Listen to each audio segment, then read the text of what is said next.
कि जो इसका उल्लेख है सुप्रीम कोर्ट का किस अनुच्छेद में है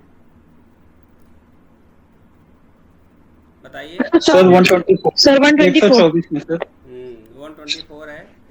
और इसको ऐसे भी याद किया जा सकता है 24 घंटे न्याय का चक्र चलता रहता है। ठीक है। जी सर।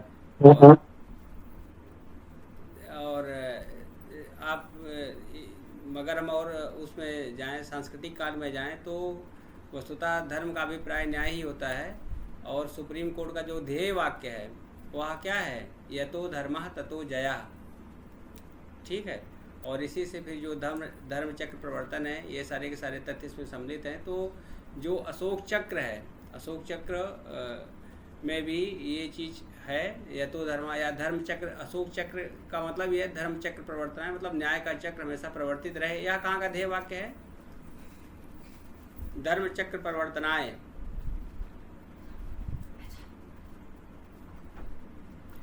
लोकसभा का है। ठीक है, यह लोकसभा का ध्येय वाक्य है। तो दोनों को आपको ध्यान में रखना है, यतो धर्मा ततो जया। जहाँ धर्म है वहीं जय है या वहीं विजय है। यह महाभारत का वाक्यांश है, जिसे सुप्रीम कोर्ट द्वारा या उच्चतम न्यायालय द्वारा न्याय के परिप्रेक्ष्य में स्वीकार किया गया है। तो जो 24 घंटे न्याय चलता रहे इसको। और फिर दूसरा, आप राम लखन को भी याद कर सकते हैं, 1 2 का 4 है ना, ये कोई गाना, 1 2 का 4 4 2 का 1 माय नेम इज लखन। तो यहाँ पर 1 2 का 4 से आप इसको याद कर सकते हैं कि हमेशा जो 1 2 का 4 है, यह केवल प्यार की बात ही नहीं है बल्कि न्याय की बात ही है। और सच्चा प्यार वही है जहाँ पर न्याय की बात हो। बिल्कुल फिर वो प्यार लखन वाला होना चाहिए, चाहे पास में कोई रहे या ना रहे। सुलोचना दूर रहते हुए भी प्यार की शक्ति बन करके रहती हैं, और लक्ष्मण को शक्ति लगती है तो उसे उबार सकती हैं। ये सब चीज़ें हैं जिससे आप जोड़ सकते हैं। ठीक है। तो 124 है जिसमें उच्चतम न्यायालय का गठन है, नियुक्ति है और सारी चीज़ें हैं। 125 में फिर नियुक्ति हो रही है तो पैसा भी मिलेगा, जिसके लिए आप लोग परेशान हैं, हम लोग परेशान हैं, सभी लोग परेशान हैं। उसके बाद फिर 126 है, 127 है। 126 में अगर किसी कारण से वरिष्ठ मुख्य न्यायाधीश नहीं है तो वहाँ पर उनको कार्यकारी मुख्य न्यायाधीश की नियुक्त करने की प्रक्रिया है। और फिर 127 में अगर गण पूर्ति नहीं हो रही है, अपेक्षित संख्या की पूर्ति नहीं हो रही है, तो फिर ढाक से संबंधित हैं। ये 2-3 अनुच्छेद है जिनको ध्यान में रखना है। उसके बाद फिर 129 आ जाता है। 129 हमने बताया ही है। हमेशा ध्यान में रखिएगा, इसके 2 खंड हैं। एक तो ये कोर्ट ऑफ रिकॉर्ड्स है। कोर्ट ऑफ रिकॉर्ड्स का मतलब है कि जैसे कहा जाता है कि यह वेद वाक्य है या ब्रह्म वाक्य है, तो इसका पूरे भारत में जितने भी न्यायालय हैं, सुप्रीम कोर्ट से लेकर के अधीनस्थ न्यायालय, वहाँ पर इनका प्रयोग किया जाएगा। और फिर इसी में यदि कोई उच्चतम न्यायालय की बात नहीं मानता है तो उसे अवमान, जो कंटेम्प्ट ऑफ कोर्ट है या न्यायालय की अवमानना है, इसके तहत दंड देने का भी विधान है। ठीक है। तो इसको आपको ध्यान में रखना है। उसके बाद 131, 32, 33, 34 इन सब में जो 131 में उच्चतम न्यायालय की जो अधिकारिता है या ओरिजिनल उसका जुरिडिक्शन है, तो वो है। ये इन सबसे अधिक महत्वपूर्ण ज़्यादा प्रश्न नहीं पूछे जाते, लेकिन ये ध्यान में रखिए कि जो भी उच्चतम न्यायालय से उच्च न्यायालय में केसेस जाते हैं उसमें एक सर्टिफिकेट लगता है उच्च न्यायालय का, वह 134 का के तहत लगता है। इसको आपको ध्यान में रखना है और इसी के तहत वो चीज़ें जाती हैं। और 132 में अपील करने की बात है, आप इसको यहाँ से देख सकते हैं। अनुच्छेद 32 किससे संबंधित है?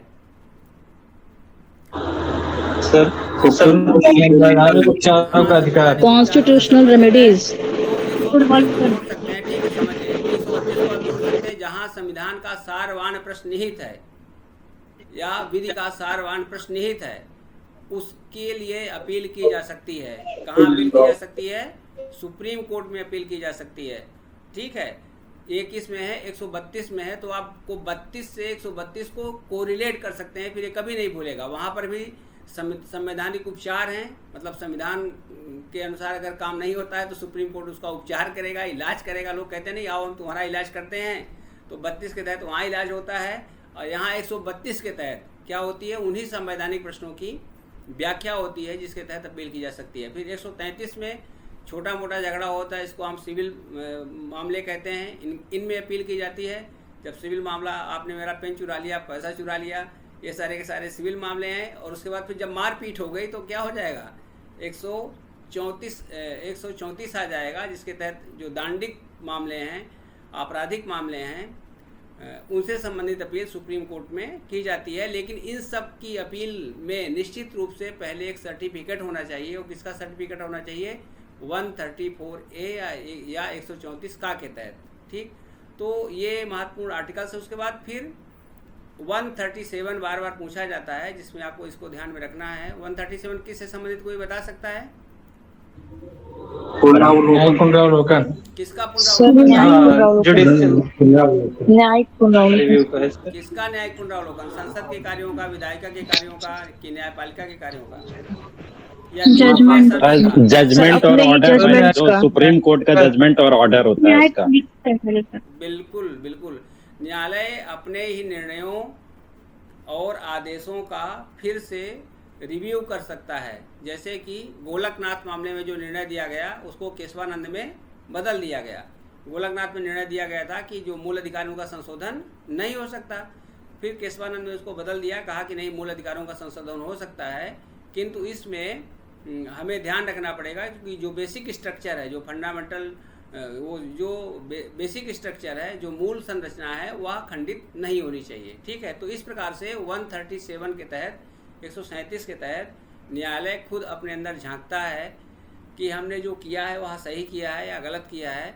आप भी प्रतिदिन शाम को सोते वक्त अपने अंदर झांका करिए और देखा करिए कि आप जो कर रहे हैं वह सही कर रहे हैं। अगर सही कर रहे हैं तो उसको आगे बढ़ाइए, और सही नहीं कर रहे हैं तो 137 के तहत खुद अपना उच्चतम न्यायालय बनिए, उसको रिव्यू करिए और फिर उसको आगे बढ़ाइए। इस प्रकार से 137 आपको भूलेगा नहीं। फिर उसके पश्चात जो महत्वपूर्ण अनुच्छेद है 143 है, जिसमें उच्चतम न्यायालय से राष्ट्रपति परामर्श मांगता है। यहाँ पर ना तो सुप्रीम कोर्ट परामर्श देने के लिए बाध्य है और ना ही उसके द्वारा दिए गए परामर्श को राष्ट्रपति मानने के लिए बाध्य हैं। ये जो महत्वपूर्ण आर्टिकल्स है, आप इसको ध्यान में रख सकते हैं। ऐसे भी 124 को 324 से भी को रिलेट कर सकते हैं। जैसे न्याय महत्वपूर्ण तथ्य है, उसी प्रकार से उसमें 200 अनुच्छेद और जोड़ देंगे तो 324 आ जाएगा। हालांकि 224 भी है, उसमें बहुत ज़्यादा इंपॉर्टेंट है। उच्चतम न्यायालय में अपर मुख्य न्यायाधीश के नियुक्ति से संबंधित है, इसका बहुत ज़्यादा कोई लेना देना नहीं है परीक्षाओं से। तो आप 324 को ऐसे जोड़ सकते हैं, या 24 को जोड़ सकते हैं कि अगर शोषण हो रहा है तो शोषण से फिर न्याय कहाँ मिलेगा, जो सुप्रीम सत्ता है वह 124 है। तो इस प्रकार से मेरे कहने का अभिप्राय है कि आप इस प्रकार से एक दूसरे से चीज़ों को रिलेट करके आगे बढ़ सकते हैं। ठीक है, तो इस प्रकार से जो न्याय की चीज़ें हैं वो हमारे द्वारा बताई गई। कल वित्त आयोग, राज्य वित्त आयोग की हम चर्चा कर रहे थे, उसमें हम 243 झा की बात कर रहे थे। इंग्लिश में आई है उसमें, तो आप इसको पैसा आई या आई से इनकम भी होता है, इससे भी आप इसको जोड़ सकते हैं। 243 ये पूछा जाता है बार बार। ठीक है, 243 आई माने पैसा आई, रुपया आई, कहाँ से आई, वित्त आयोग से आई। ठीक है मेरे भाई, तो अब जो हमारे भाई हैं भागीरथी, इनकी ओर हम ट्रांसफ़र करते हैं, फिर बाद में समापन के समय में आएंगे अगर कुछ अच्छी चीज़ें रहेंगी तो। ठीक है सर, बहुत बहुत धन्यवाद सर। आपने जो लोकसभा और ये हम सुप्रीम कोर्ट का जो मुख्य ध्येय वाक्य उसको बताया, सर हमको पहली बार ये सुनने को मिला है और हमने नोट भी कर लिया तुरंत इसको। उम्मीद करते हैं कि हमारे अन्य साथी भी इसको नोट किए होंगे। और सर जैसे अभी आपने बताया कि जो राज्य वित्त आयोग है आई, तो उसी से अगर हम वाई कर रहे हैं तो कहते हैं ना पैसा आई वाई, तो जो नगर पालिका और पंचायत दोनों का हो जाएगा सर। वाई जो है वो पंचायत वाले में हो जाएगा। हाँ, पैसा आई वाई की ना है, भाई कर लीजिए, भाई आई भाई, हाँ माने वाई। ठीक है जी सर, ठीक। ठीक है सर।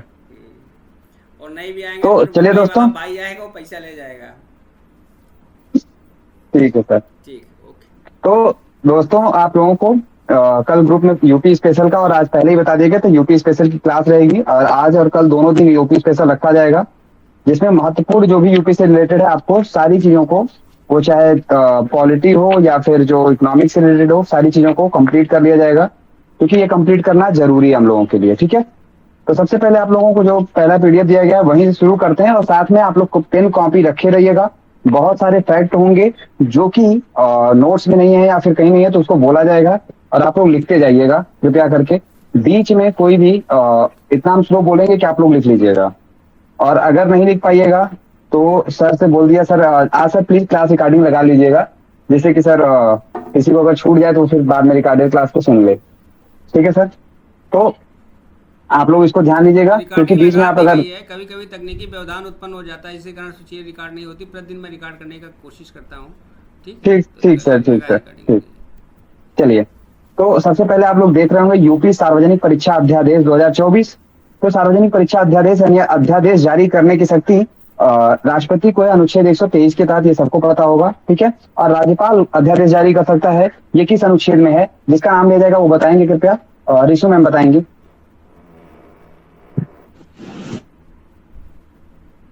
अभिषेक सर, राज्यपाल के द्वारा अध्यादेश जारी सर करने की शक्ति आर्टिकल किस अनुच्छेद? 213 sir, article okay ma'am, 213। Okay okay okay, बहुत सही।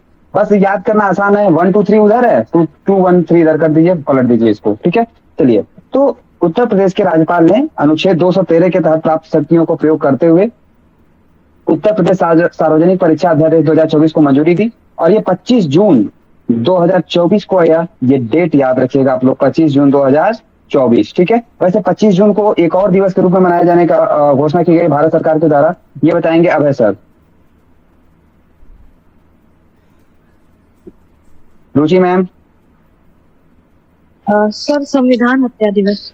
जी, इसे आप लोग नोट रखिएगा क्योंकि ये भारत सरकार ने अभी हाल में घोषित किया है, इससे प्रश्न बनने की संभावना है। संविधान हत्या दिवस है। ठीक है, ये याद रखिएगा, 25 जून दोनों याद हो गया है। सार्वजनिक परीक्षा अध्यादेश आया, तो अध्यादेश भी जो आया इसी तरह से आया कि जो भी परीक्षाओं में किसी प्रकार की हस्तक्षेप करने का प्रयास करेगा, नकल कराने का प्रयास करेगा, परीक्षा से संबंधित कोई भी कार्यवाही को आउट करने का या करने का, तो वो गैर जमानती और संज्ञेय अपराध माना जाएगा और तुरंत उसे मतलब सजा का जो कठोर से कठोर सजा का प्रावधान किया गया है। ठीक है, बस इंपॉर्टेंट इसमें यही है कि अध्यादेश जारी किया गया राज्यपाल के द्वारा और 25 जून को आया। फिलहाल अभी नया याद रखिएगा, डिटेल जिसको पढ़ना है पढ़ लीजिएगा, वो मेंस में काम आ जाएगा। ठीक है, चलते हैं आगे। जो ट्रांसमिशन लाइनें हैं उनको जोड़ने के मामले में उत्तर प्रदेश नंबर 1 पर है। ट्रांसमिशन लाइनें यानी जो विद्युत की आपूर्ति है, और सौभाग्य योजना, उत्तर प्रदेश भारत सरकार के द्वारा सौभाग्य योजना, सहज बिजली हर घर योजना की शुरुआत कब की गई थी? ये अभिषेक सर बताइए। सौभाग्य योजना, Alkesh sir, Nitin sir, Kanhaiya sir बताइए सौभाग्य योजना। सर 2017 में। वेरी गुड, कब हुआ था, डेट बताइए। सर डेट क्लियर नहीं है सर। सितंबर में हुआ था।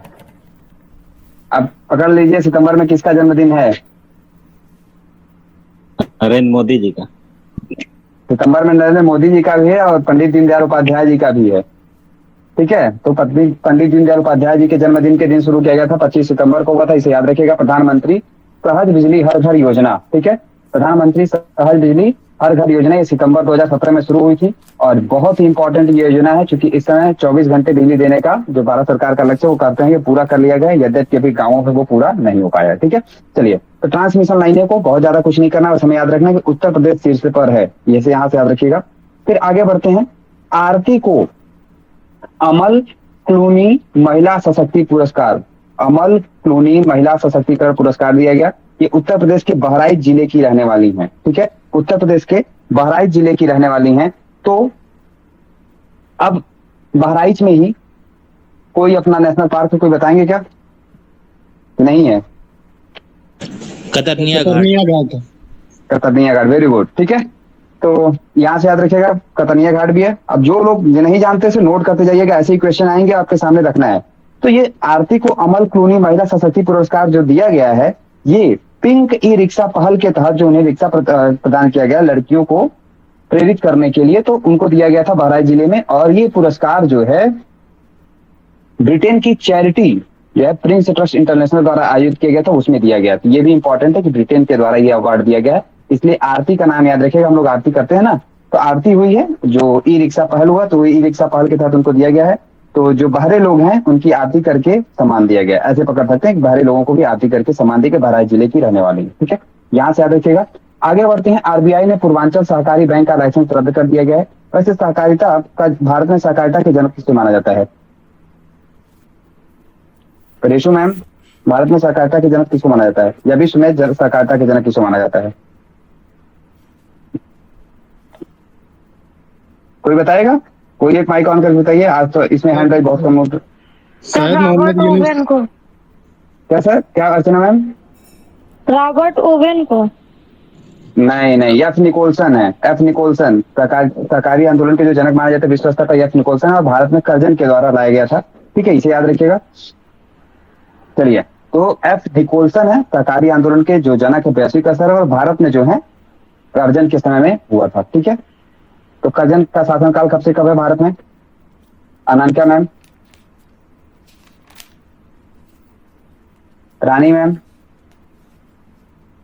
Sir 1899 to 1905। जी, वेरी गुड वेरी गुड। ठीक है, याद रखिएगा, तो उसी दौरान आया है। अब सर, लेकिन आगे बढ़ते हैं हम लोग। सर सहकारिता अधिनियम तो 1912 में आया था। अधिनियम अलग चीज है, काम शुरू हो गया है। ठीक है, आंदोलन शुरू हुआ, कर्जन ने प्रयास शुरू कर दिया, फिर उसको जब कोई काम शुरू हो जाता है फिर उसको अधिनियम का रूप दिया जाता है। ऐसा नहीं कि पहले काम नहीं शुरू किया जा सकता है, तो काम शुरू कर दिया कर्जन के समय में। ठीक है, उसके बाद फिर ये अधिनियम आया, फिर बाद में 97वां संविधान संशोधन अधिनियम आया 2011 में। ठीक है, तो वो इम्प्रूव किया जाता है धीरे धीरे उसको करके। ठीक है, आगे बढ़ते हैं हम लोग। उत्तर प्रदेश का पहला इको फ्रेंडली रोमा क्लस्टर। अच्छा, आरबीआई से संबंधित कुछ महत्वपूर्ण फैक्ट है। आरबीआई की स्थापना कब हुई थी? हैंड रेज करते जाइए आप लोग। 1935 में। 1935 में स्थापना हुई थी। एक्ट कब आया था? ठीक है, एक्ट कब आया था? 1934। नहीं नहीं नहीं, ऐसे नहीं बोलना, जिसका नाम ले जाएगा वही बोला जाएगा रैंडमली। ठीक है, ऐसे बोलने पे किसी को समझ में नहीं आएगा। आरबीआई की स्थापना हुई थी 1934 के एक्ट के तहत 1935 में। ठीक है, आरबीआई का राष्ट्रीयकरण कब किया गया है? अमन सर बताएंगे। सर 1949। Very good. आरबीआई का राष्ट्रीयकरण किया 1949 में हुआ था, याद रखिएगा डेट। फिर आरबीआई जो है भारत सरकार का मुख्य बैंक है, इसे भी याद रखिएगा। वर्तमान में आरबीआई के गवर्नर कौन है?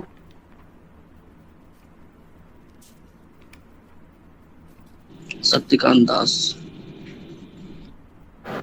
आरबीआई के द्वारा जो भारत में सिक्के छापने के सिक्के ढालने के जो कारखाने हैं या फिर सिक्के ढालने के जो स्थान है वो कौन कौन से हैं? कोई बताएगा क्या? एक लोग माइक, अब हैंड रेज की अब सर बताइए। सर एक एमपी में देवास है।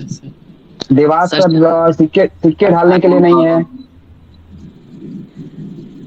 मैंने सिक्के ढालने का पूछा है, सिक्के ढालने का बताइए। आप लोग नोट ढालने पे जा रहे हैं, नोट नहीं बताना है, पहले सिक्के ढालने का बताइए। सिक्के कहाँ? सर एक नोएडा है। कलकत्ता। सर एक नोएडा है। सर नासिक भी है। एक मिनट, कन्हैया सर आप बोलिए पहले। सर नोएडा है, भोपाल है। भोपाल नहीं है सर।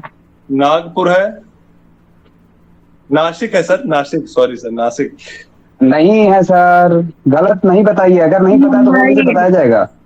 ठीक है, हम बता रहे हैं, लिखिए। सिक्के ढालने के जो कारखाने हैं नोएडा, मुंबई, कोलकाता, हैदराबाद। इसको नोट कीजिए, नोएडा, मुंबई, कोलकाता, हैदराबाद। सिक्के यहां से ढाले जाते हैं, नोएडा, मुंबई, कोलकाता, हैदराबाद।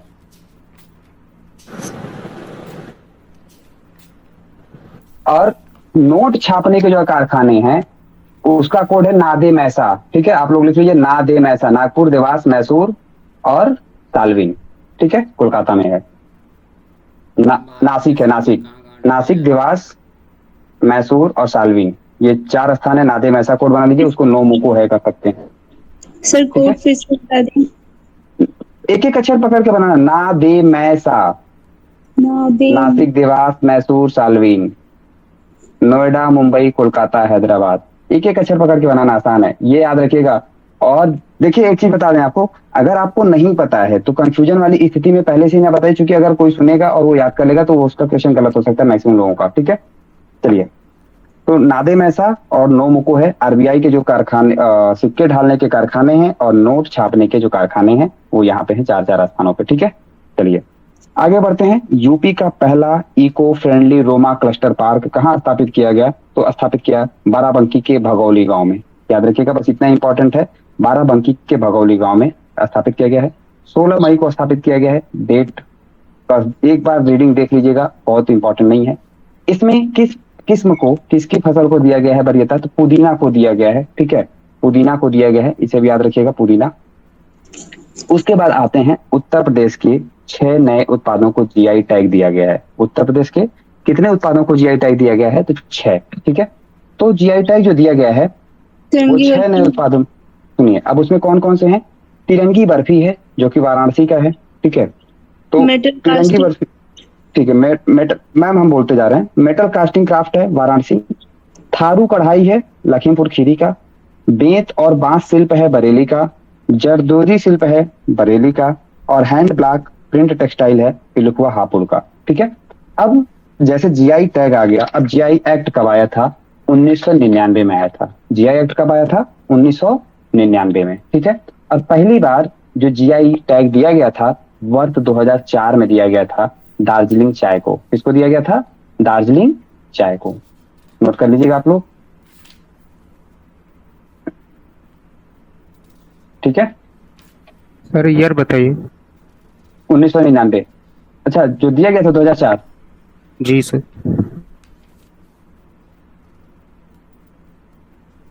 ठीक है, चलिए। और सबसे इंपॉर्टेंट चीज क्या है कि ये जहां से जीआई टैग दिया जाता है, जीआई टैग प्रदान किया जाता है, इसका मुख्यालय कहाँ है? हेडक्वार्टर कहाँ है? हेडक्वार्टर बताइए आप लोग, कहाँ है? कोई बताएगा क्या? अगर हैंड रेज कीजिए। सीमा मैम बताइए, हेडक्वार्टर कहाँ है? सर तमिलनाडु। जी जी जी मैम, तमिलनाडु के चेन्नई में। इसे नोट कर लीजिएगा, चेन्नई में हेडक्वार्टर है। ठीक है, चलिए। तो जीआई एक्ट हो गया। उसके बाद कॉपीराइट एक्ट 1957 में आया था। इसे नोट कर लीजिए आप लोग। कॉपीराइट एक्ट 1957 में पिछले दिनों बता दिया गया था। Copyright act 1957। फिर industrial design act, industrial design act 2000 में आया था। ठीक है, आप लोग गाड़ियां देखते हैं, जो भी गाड़ियां बनती हैं तो डिजाइन का वो करा लिया जाता है। ठीक है, अपना कॉपीराइट करा लेते हैं और इस पे डिजाइन को कि कोई भी दूसरा यूज नहीं कर सकता, तो उसके लिए था इंडस्ट्रियल डिजाइन एक्ट 2000। और फिर आया था पेटेंट एक्ट। ठीक है, जो पेटेंट कराते हैं, तो आया था 1970 में। पेटेंट एक्ट आया था 1970 में। ये 4 जो हमारे इंटेलेक्चुअल प्रॉपर्टी राइट से संबंधित एक्ट हैं वो इंपॉर्टेंट राइट्स हैं, इंटेलेक्चुअल प्रॉपर्टी राइट। ठीक है सर एक बार और रिपीट कर दीजिए। Copyright act 1957, patent act 1970 1970, GI act 1999 99। ठीक है, और industrial design act 2000, industrial design act 2000। ठीक है, इसे आप लोग नोट कर लीजिएगा। चलिए, तो सबसे अधिक जीआई टैग प्राप्त करने वाला राज्य कौन सा है? उत्तर प्रदेश है। सबसे अधिक जीआई टैग प्राप्त करने वाला राज्य कौन सा है? उत्तर प्रदेश है। उत्तर प्रदेश के कुल 75 उत्पादों को जीआई टैग प्रदान किया जा चुका है। ठीक है, और उत्तर प्रदेश में कुल जिलों की संख्या कितनी हो जाएगी? हैंड रेज कीजिए आप लोग। उत्तर प्रदेश नवीनतम गठित। केसरी सर बताइए आप, केसरी में। केसरी सर या मैम जो भी हैं, 75। 75 नहीं मैम, अभी नया गठित हो रहा है एक जिला। सुरभि मैम बताइए। फरेंदा होगा सर, फरेंदा। सर जिससे बोला जाए वो कृपया बताए पहले। आप लोग अपना माइक पर साफ रखिए, जिससे पूछा जाए वो बताएंगे। फरेंदा है। फरेंदा जो जिला बन रहा है कितने तहसीलों को मिला के बन रहा है? इंद्रजीत सर बताएंगे। सर फरेंदा जो जिला बन, सर 3। जी मैम 3। कौन कौन सी तहसीलें सर हैं? 3 तहसीलें कौन सी हैं? 76। मैम कृपया आप लोग माइक ऑफ रखिए, जिससे पूछा जाए वही बताएंगे। हिमांशु सर बताइए कौन कौन से 3 जिले हैं, कौन कौन से 3 तहसीलें हैं? नौतनवा, कैथियारगंज और फरेंदा। Pharenda, very good. ये तीनों तहसीलों का नाम याद रखिएगा। ऑप्शन में देगा कि निम्नलिखित में से कौन सी तहसील फरेंदा जिले के अंतर्गत नहीं आती है, यहां से प्रश्न बनेगा। चौथा, आप लोग ध्यान दीजिएगा कौन सी 3 तहसीलें शामिल हो रही हैं? कैंपियरगंज, नौतनवा और फरेंदा, 3 को मिला के बनाया जा रहा है फरेंदा जिला। और उसके बाद चलिए, फरेंदा जिला बनाया जा रहा है, आगे बढ़ते हैं हम लोग। दूसरे नंबर पर तमिलनाडु। तमिलनाडु को भी जीआई टैग प्रदान किया जा रहा है, सर्वाधिक मामले वहां मिल चुका है। ठीक है, दूसरे नंबर पर है। आगे बढ़ते हैं हम लोग अगले पेज की तरफ। अगला है कि नईमा खातून एएमयू की पहली महिला कुलपति बनाई गई हैं। एएमयू की पहली महिला कुलपति बनाई गई हैं। और एएमयू जो है उसकी स्थापना कब हुई थी? उसकी स्थापना बताइए आप लोग कोई। सर 1875 में। सर 1920 में, 1920। Sir sir 1920। सर शुरुआत में 1875 में हुआ था। उस टाइम इसका नाम मुस्लिम एंग्लो ओरिएंटल कॉलेज था, फिर 1920 में इसका नाम एएमयू कर दिया गया था। Very good very good. यहाँ पे 1877 दिया, उसे 75 कर लीजिएगा आप लोग, ठीक है। वो गलत दिया है। 1875 में मोहम्मदन एंग्लो ओरिएंटल कॉलेज के नाम से इसको स्थापित किया गया था। 1920 में इसका नाम अलीगढ़ मुस्लिम यूनिवर्सिटी कर दिया गया, इसे याद रखिएगा। और आगे बढ़ते हैं। वाराणसी आ गया। वाराणसी इंपॉर्टेंट है, यहाँ से बहुत सारे प्रश्न बनने की संभावना है, इस बार भी बन सकते हैं। वाराणसी में 7वीं ISARC की समन्वय बैठक हुई है, यानी इंटरनेशनल, ठीक है, इंटरनेशनल राइस रिसर्च जो इंस्टीट्यूट है उसका जो क्षेत्रीय कार्यालय है, उसका क्षेत्रीय कार्यालय यानी इंटरनेशनल राइस रिसर्च इंस्टीट्यूट का क्षेत्रीय कार्यालय वाराणसी में है ना। वैसे उसका मुख्य कार्यालय कहाँ पर है तो भी मैम बताइए। फिलीपींस की राजधानी मनीला में, ठीक है, फिलीपींस की राजधानी मनीला में है। चलिए राइस आ गया तो हम वीट का भी पूछ लेते हैं। वीट यानी इंटरनेशनल वीट रिसर्च इंस्टीट्यूट कहाँ पर है? हैंड रेज कीजिए आप लोग। International wheat research institute, Kanhaiya sir. Sir Mexico में। मैक्सिको के किस स्थान पर?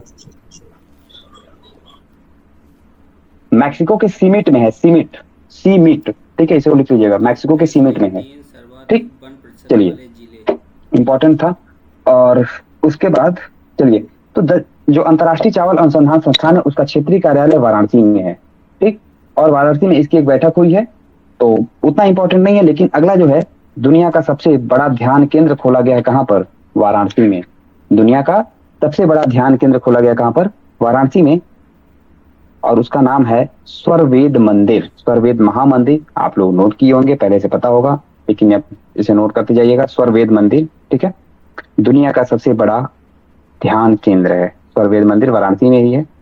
और एक और इम्पोर्टेंट यहाँ से बन रहा है कि सार्वजनिक सेवाओं में रोपवे परिवहन तंत्र को शामिल करने वाला भारत का पहला जिला कौन सा है? वो है वाराणसी, ठीक है, ये भी याद रखिएगा। सार्वजनिक सेवाओं में रोपवे सेवा भारत में यद्यपि संचालित है, लेकिन पहली बार ऐसा हो रहा है कि किसी जिले में रोपवे को सार्वजनिक रूप से ट्रेवल के रूप में इस्तेमाल किया जाएगा, तो ऐसा पहली बार हो रहा है। वैसे दुनिया में ये दूसरा जिला है, ठीक। चलिए याद रखिएगा वाराणसी से संबंधित ये। उसके बाद आगे और भी फैक्ट आएंगे। आप वाराणसी का 2-4 लाइन छोड़ दीजिएगा, क्योंकि वाराणसी का सब एक जगह पे आप लोग रख सकते हैं, बाद में जो भी आएगा वाराणसी से रिलेटेड उस जगह पे हो जाएगा। चलिए DMSRED अगला है, अगले टॉपिक पर। DMSRED की कानपुर की सबसे हल्की बुलेट प्रूफ जैकेट का विकास किया गया है। यानी सबसे हल्की बुलेट प्रूफ जैकेट का विकास कहाँ से किया गया है? कानपुर से किया गया है। यूपी स्पेशल से उतना इंपॉर्टेंट नहीं है, बट एक बार देखे रहिएगा, अगर आ जाए तो हो जाएगा। फिर है ट्रिपल आईटी ने बनाया हाईटेक डेटा चिप। तो ट्रिपल आईटी प्रयागराज में है। जो लोग प्रयागराज में है जानते ही होंगे ट्रिपल आईटी जो है। और ट्रिपल आईटी भारत में कितने हैं कोई बताएगा क्या? भारत में कुल कितने ट्रिपल आईटी हैं? 5। ठीक है, कौन कौन से 5 हैं? आप लोग इसको होमवर्क रखिएगा। ये मैच द फॉलोइंग हो सकता है, ठीक है। वैसे ट्रिपल आईटी जो है 26 है, ठीक। हाँ 26 है। इसको एग्जैक्ट देख लीजिएगा, बहुत ज्यादा इंपॉर्टेंट नहीं, बस प्रयागराज का याद रखिएगा। प्रयागराज में ये हाईटेक डेटा चिप बनाया गया है। उसके बाद आप लोगों को जो पीडीएफ दी गई है उसमें क्या पहला स्वदेशी क्रैश फायर टेंडर है या फिर हटा दिया गया है? यह देख लीजिएगा एक बार, बताइए। पहला स्वदेशी क्रैश फायर टेंडर है सर उत्तर प्रदेश तथ्यसार करके है, उसके बाद तथ्यसार है, ठीक है ठीक है। चलिए आते हैं हम आगे। कल आप लोगों का वो रहेगा, बजट स्पेशल रहेगा। उत्तर प्रदेश का पूरा बजट कंक्लूड कर दिया जाएगा अच्छे ढंग से। चलिए तो आते हैं उत्तर प्रदेश तथ्यसार पर। अब इसको देखिए, जुलाई 2024 में उत्तर प्रदेश कैबिनेट ने टाटा सन्स के साथ मंदिरों का संग्रहालय बनाने के प्रस्ताव की मंजूरी दी है। मंदिरों का संग्रहालय कहां पर बनाया जाएगा? अयोध्या धाम में बनाया जाएगा, अयोध्या में बनाया जाएगा। अयोध्या का नाम जो था अयोध्या फैजाबाद से बदलकर कब किया गया था? सौरभ कन्हैया सर बताइए।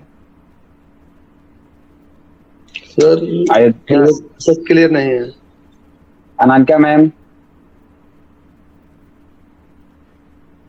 इंद्रजीत सर, दोनों नाम याद करके रखना है ना आप। 2023 23 में नहीं। रुचि मैम बताइए। 2018 सर 2021 में। 2021 में, 2018 में प्रयागराज को किया गया था, ठीक है, याद रखिएगा। तो अयोध्या में राम मंदिर का निर्माण हो चुका है और मंदिरों का संग्रहालय भी अयोध्या में बन रहा है, और दुनिया की सबसे ऊंची जो मूर्ति बनने वाली है 251 मीटर की, वो भी अयोध्या में बनने वाली है ना। और वैसे दुनिया की सबसे ऊंची जो प्रतिमा है या मूर्ति है वो कहाँ पर है अभी फिलहाल में?